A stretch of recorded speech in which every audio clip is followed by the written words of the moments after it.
नमस्कार दोस्तों, मैं कुंदन शर्मा एक बार फिर से आपका कुंदन जी चैनल में हार्दिक स्वागत करता हूं। पिछले क्लास में हमने पढ़ा था नवीन स्वायत्त स्थापित राज्य जो था 1700 में औरंगजेब की मृत्यु होती है। उसके बाद छोटे छोटे जो राजा होते हैं अपने राज्य का निर्माण करते हैं, यानी कि सेंट्रल गवर्नमेंट कह सकते हैं कि एक तरह का कोई आधिकारिक रूप से नहीं था, जिसमें हम लोग पढ़े थे कि फिर छोटे छोटे राजा जो अपना अपना राज्य स्थापित करने लगे थे उनसे हट करके। उसी कड़ी में हम लोग पढ़े थे इससे पहले सबसे पहला राज था आपका हैदराबाद, जिसका स्थापना किया था निजामुल मुल्क, और उसका एक और नाम था चिनकिलिज खां था। उसके बारे में पढ़े थे, जागीरदारी प्रथा अपनाया था।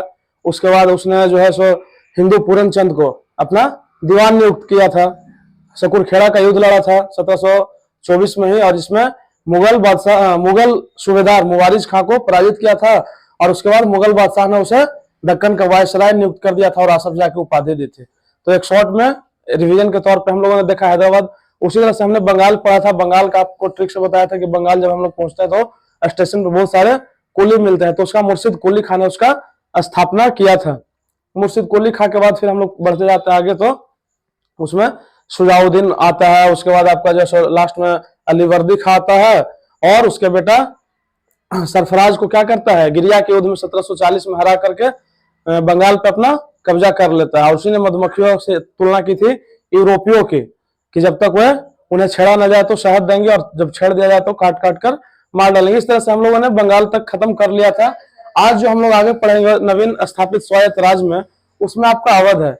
छोटे छोटे टुकड़े पढ़ेंगे, लेकिन चीज को अलग करके सेपरेट करके पढ़ेंगे और बेहतरीन तरीके से उसको समझने का प्रयास करेंगे कैसे कैसे क्या हुआ।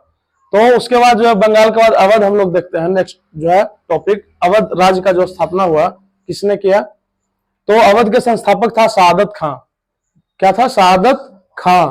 एक और आपको बीच में पढ़ने के लिए मिलेगा आपका जो है कर्नाटक। तो कर्नाटक में हम लोग पढ़ेंगे सआदतुल्ला आ जाएगा, सआदतुल्ला। लेकिन यहाँ पे क्या है, कंफ्यूज नहीं करना है, सआदत खां है। और 1723 में इसने क्या किया, नए राजस्व बंदोबस्त, रेवेन्यू सेटलमेंट जिसको कहते हैं, राजस्व वसूली के लिए लाया राजस्व बंदोबस्त, जिसे रेवेन्यू सेटलमेंट कहते हैं। लागू किया कब किया? 1723 में किया, अवध में 1723 में। तो अवध का संस्थापक हो गया सआदत खां। आगे बढ़ते हैं नेक्स्ट पॉइंट। तो 1739 में मुगल सम्राट मोहम्मद शाह ने नादिर शाह से लड़ने के लिए सआदत खां को दिल्ली बुलाया। एक्चुअली क्या था कि दिल्ली में किसका शासन था? मुगलों का था, जो छोटे छोटे राजा बच गए थे। तो वहां पे मुगल सम्राट मोहम्मद शाह था, और दिल्ली में जब नादिर शाह ने आक्रमण किया तो इसे अवध से बुलाया कि आओ तुम नादिर शाह से लड़ो। किसे बुलाया? सआदत खां को। अवध से गया लड़ने के लिए 1739 में, और वहीं पे लड़ते हुए इसकी मृत्यु हो गई थी। 1739 में सआदत खां की मृत्यु हो गई, और उसी का भतीजा या दामाद कर सकते हैं, जो भतीजा था उसका वही दामाद भी था। तो सफदरजंग नाम है, अवध का नवाब फिर बनता है। तो सआदत के बाद कौन आता है? सफदरजंग। सरफराज है बंगाल में, कंफ्यूज नहीं करना है, यहाँ पे है सफदरजंग। तो सफदरजंग अवध का नवाब बन जाता है। सफदरजंग के समय भी क्या होता है, लखनवी तहजीब विकसित होता है। कहाँ? अवध में लखनवी तहजीब विकसित होता है। तो पूछेगा क्वेश्चन कि किस अवध के कौन सा राजा के समय में लखनऊ में जो है सो लखनवी तहजीब, अवध में लखनवी तहजीब विकसित हुई? तो क्या हो जाएगा? सफदरजंग। और नवाब वजीर के नाम से भी ये जाना जाता है, नवाब वजीर के नाम से। कौन? सफदरजंग। तो जैसे ही सआदत खां की मृत्यु होती है दिल्ली में नादिर शाह से लड़ते हुए, तो उसके बाद सफदरजंग क्या होता है, यहाँ का नवाब बन जाता है। नेक्स्ट आइए देखते हैं, 1754 में सफदरजंग की भी मृत्यु हो जाती है। 1754 में कुछ समय तक रहता है, और इसके बाद इसकी मृत्यु होती है। तो उसका पुत्र सुजाउद्दौला, कुछ नाम जो है सो एक तरह के मैच करते हैं एक दूसरे से, लेकिन थोड़ा थोड़ा सा अंतर है, उसमें हम आपको ट्रिक भी बताए हैं। जैसे यहाँ पे सुजाउद्दौला है, जब हम लोग बंगाल पढ़े थे तो वहां पे क्या मिला था हम लोग को? सुजाउद्दीन मिला था, सुजाउद्दीन मिला था। तो कंफ्यूज नहीं करना है, अवध में सुजाउद्दौला और बंगाल में सुजाउद्दीन था। तो सुजाउद्दौला क्या है? शासक बना यहाँ का, जिसने मुगल बादशाह शाह आलम द्वितीय को शरण दी थी। हम लोगों ने पढ़ा है या जानते होंगे आप कि जब 1764 का बक्सर का युद्ध हुआ था, तो उसमें जो अपदस्थ नवाब था मीर कासिम, और अवध का नवाब सुजाउद्दौला और शाह आलम द्वितीय जो मुगल सम्राट था, तीनों ने मिलकर के युद्ध को लड़ा था। तो उसको शरण कौन दिया था? अहमद शाह, सॉरी माफ कीजिएगा, शाह आलम द्वितीय को दिया था, सुजाउद्दौला ने शरण दिया था अपने दरबार में। नेक्स्ट आते हैं तो अंग्रेजों के विरुद्ध बक्सर के युद्ध में, जो आपने अभी हमने बताया आपको, युद्ध में शुजाउद्दौला ने मीर कासिम का साथ दिया था। अंग्रेज के खिलाफ जो 1764 में बक्सर का युद्ध हुआ, उसमें शुजाउद्दौला ने किसका साथ दिया? मीर कासिम का। तो शुजाउद्दौला एक हो गया अवध का नवाब, मीर कासिम जो ऑलरेडी बंगाल का था उसको अपदस्थ कर दिया था अंग्रेजों ने, मीर जाफर को बना दिया था, और मुगल सम्राट शाह आलम द्वितीय, ये तीनों मिल करके लड़ा था। और इनके खिलाफ कौन था वो भी आपको बताया था, हेक्टर मुनरो था अंग्रेज की तरफ से, और जिसमें इन तीनों को पराजय मिली थी। तो उसके बाद कहता है कि शुजाउद्दौला की मृत्यु के बाद, अब शुजाउद्दौला की भी मृत्यु हो जाती है, इसके बाद आसफुद्दौला नवाब बना। शुजाउद्दौला के बाद आसफुद्दौला नवाब बना, राजधानी फैजाबाद से लखनऊ स्थानांतरित किया। इसमें काम क्या हुआ? आसफुद्दौला राजधानी को परिवर्तित किया, फैजाबाद से लखनऊ स्थानांतरित किया।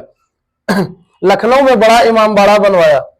लखनऊ में एक है बड़ा इमामबाड़ा, कभी जाइएगा मौका मिलेगा तो देखिएगा। तो इसे कौन बनाया था? आसफुद्दौला ने बनवाया था। नेक्स्ट है और अंतिम है कि अवध का अंतिम नवाब वाजिद अली शाह हुआ। अवध का अंतिम नवाब पूछा है क्वेश्चन, अवध का अंतिम नवाब कौन था? तो वाजिद अली शाह, जिसने इसी के कार्यकाल में लॉर्ड डलहौजी ने आउटरम का एक रिपोर्ट लाया था, सरकारी रिपोर्ट था, जिसमें क्या किया? इस पे कुप्रशासन का आरोप लगा करके इसके राज्य को यानी अवध को हड़प लिया था और अंग्रेजी साम्राज्य में मिला लिया था।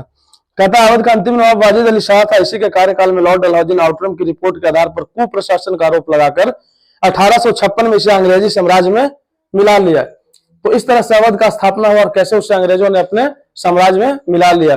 तो संस्थापक अगर आते हैं अवध का तो शहादत खां, इसका एक और नाम था बुरहानुल मुल्क था। 1723 में क्या लाया? रेवेन्यू सेटलमेंट लाया, जिसके तहत राजस्व वसूली का काम करता था। 1739 में मुगल सम्राट मोहम्मद शाह ने नादिर शाह से लड़ने के लिए इसे बुलाया। एक बार फिर से हम लोग देख रहे हैं रिवीजन के तौर पे कि शहादत खां को कौन बुलाया? मोहम्मद शाह, जो मुगल बादशाह था, दिल्ली में नादिर शाह से लड़ने के लिए। वहीं पे इसकी मृत्यु हो जाती है। इसके बाद इसका भतीजा और दामाद दोनों जो रहता है अवध का नवाब बना सफदर जंग, जिसका नाम रहता है, जिसे नवाब वजीर के नाम से भी जाना जाता है। और माफ कीजिएगा, लखनवी तहजीब इसके समय में ही विकसित हुई थी। उसके बाद 1754 में सफदर जंग की मृत्यु हो जाती है। जब भतीजा या दामाद इसका जो था बना, तो इसका भी मृत्यु 1754 में हो गई और इसका बेटा जो शुजाउद्दौला शासक बना। कौन बना? शुजाउद्दौला। अब शुजाउद्दौला के बारे में 2-3 पॉइंट याद रखना है कि सबसे पहले तो क्या किया? बक्सर के युद्ध में लड़ा और मुगल बादशाह जो शाह आलम द्वितीय को शरण दिया था। अंग्रेजों के विरुद्ध युद्ध में शुजाउद्दौला ने मीर कासिम का भी साथ दिया। शुजाउद्दौला की मृत्यु के बाद आसफुद्दौला नवाब बना। कोई इसमें बड़ा काम नहीं हुआ। एक लखनऊ में बड़ा इमामबाड़ा बनवाया था और अपना राजधानी फैजाबाद से लखनऊ परिवर्तित किया। अवध का अंतिम नवाब वाजिद अली शाह, कौन था? वाजिद अली शाह। और इसी के समय में लॉर्ड डलहौजी ने आउटरम का रिपोर्ट ला करके इस पे कुप्रशासन यानी कि प्रशासन चलाने में आप सक्षम नहीं है, इस आधार पर कुप्रशासन का आरोप लगा करके अवध को अपने साम्राज्य में मिला लिया। बढ़ते हैं नेक्स्ट टॉपिक पे। नेक्स्ट जो राज्य का स्थापना हुआ, मैसूर पे आते हैं हम लोग। तो मैसूर का कहता है कि तालीकोटा के युद्ध के पश्चात विजयनगर साम्राज्य का अंत हो गया था। तालीकोटा का युद्ध अप्रोक्स 1565 ईस्वी में हुआ था। एक बार आप लोग देख लीजिएगा। तो इस समय विजयनगर साम्राज्य का बोलते हैं कि अंत हो गया। और इस समय मैसूर जो था, मैसूर पर वाडियार वंश का शासन था। किस वंश का शासन था? वाडियार वंश का। और वाडियार वंश का जो अंतिम शासक था वो चिक्का कृष्णराज बस नाम मात्र का शासक था, क्योंकि वहां जो 2 मंत्री था नंजराज और देवराज, ये दोनों क्या करते थे? शासन चलाते थे। देवराज के हाथों में थी शासन की वास्तविक बागडोर। तो नंजराज और देवराज को ही हटा करके हैदर अली जब आया तो उसे हटा करके यहाँ का गद्दी अपने हाथ में लिया। तो कहता हैदर अली का जन्म कब हुआ? 1721 में। हैदर अली से क्वेश्चन पूछता है। इसके बाद आता है तो इसके बाद आगे आपका टीपू सुल्तान से भी जो इसका बेटा था उससे भी पूछता है। तो हैदर अली पे ध्यान देना है कि इसका जन्म कहाँ हुआ? 1721 में मैसूर के कोलार जिले में हुआ था। कहा? कोलार जिले में हुआ। और 1755 में इसने डिंडीगुल एक जगह है, वहां पे फ्रांसीसियों की सहायता से एक शस्त्रागार का स्थापना किया था। अब इसके पास सेना, शस्त्रागार सारा कुछ जब विकसित हो गया, सारा कुछ व्यवस्थित कर लिया, तो क्या करता है? नंजराज पे हमला करके उसे हटा करके यहाँ का सत्ता हथिया लेता है 1761 में। चूंकि जन्म 21 में हुआ और 55 में क्या किया? डिंडीगुल में शस्त्रागार का निर्माण किया फ्रांसीसियों की मदद से। बीपीएससी में यह क्वेश्चन पूछा हुआ है कि कहां पे जो है सो फौजदार के रूप में हैदर अली ने फ्रांसीसियों की मदद से शस्त्रागार की स्थापना की। तो डिंडीगुल में, ये भी पूछ सकता है कि डिंडीगुल में हैदर अली ने किसके सहायता से आपका जो है सो शस्त्रागार का स्थापना किया, तो उसमें हमको बताना होगा कि फ्रांसीसियों की सहायता से। और 1761 में हैदर अली ने नंजराज को हटाकर यहाँ की सत्ता हथिया ली थी। सेना का पुनर्गठन किया, जागीर बांटने की प्रथा पर रोक लगाई, जो चला रहा था भूमि बांटने की प्रथा, उस पर कौन रोक लगाया? हैदर अली ने। और तोप खानों का निर्माण भी करवाया। नेक्स्ट आते हैं, कालीकट पर विजय प्राप्त कर समूचे मालाबार तट पर सबसे अधिक क्षेत्र में कर लगाने वाला सुल्तान था, ये राजा था। यहाँ पे कहता है हैदर अली ने अत्यधिक भूमि पर कर लगाया। और यहाँ पे एक जाति थी नायर, तो यहाँ पे नायरों से इसका संघर्ष हुआ था, इस क्षेत्र को कब्जा करने में, यहाँ पे राजस्व वसूली करने में। लास्ट पॉइंट आते हैं इसमें, तो हैदर अली की मृत्यु के बाद मैसूर की गद्दी पर कौन बैठा? तो इसका बेटा था टीपू सुल्तान, जो कि काफी शक्तिशाली और बुद्धिमान व्यक्ति था। तो हैदर अली के बाद टीपू सुल्तान। इसके बाद जब हम लोग आगे पढ़ेंगे तो इसका विस्तृत रूप पढ़ेंगे। मैसूर का स्थापना के बारे में हमें इतना ही पढ़ना था, तो रिवीजन के तौर पे हम लोग देख लेते हैं। तालिकोटा के युद्ध के समय क्या होता है? विजयनगर साम्राज्य का अंत हो जाता है। इस समय यहाँ पे वाडियार वंश का शासन रहता है, जिसके अंतिम शासक चिका कृष्णराज मात्र नाम मात्र का रहता है। और वास्तविक बागडोर जो है वो नंजराज और देवराज, दो मंत्री था, उसके हाथों में रहता है। उसके बाद जो है 1721 में जन्म होता है हैदर अली का। 1755 में फ्रांसीसियों की सहायता से क्या करता है? डिंडीगुल में शस्त्रागार का निर्माण करता है। और 1761 में नंजराज को हटा करके गद्दी को हथिया लेता है। फिर मालाबार तट पे अधिक क्षेत्रों में जो है वो अपना कर वसूली करता है, अधिक भूमि पर क्या करता है? कर लगाता है। और यहीं पे इसका नायरों से संघर्ष होता है। और उसके बाद इसकी मृत्यु हो जाती है। और मृत्यु के बाद इसका पुत्र टीपू सुल्तान गद्दी पे बैठता है। तो याद रखना है, अवध का हो गया शहादत खां और मैसूर का हो गया आपका हैदर अली।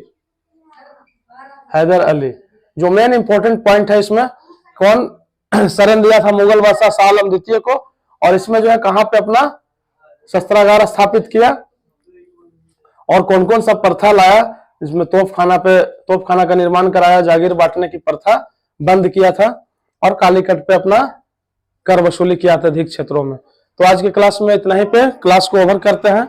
नेक्स्ट आएंगे हम लोग, इसके बाद तो पंजाब पढ़ेंगे, उसके बाद फिर रुहेलखंड पढ़ना हम लोगों को इस चैप्टर में। तो आज के लिए इतना ही पे खत्म करते वीडियो को। वीडियो पसंद आया तो लाइक सब्सक्राइब जरूर करें और चैनल को शेयर भी करें। धन्यवाद, आज के लिए इतना ही।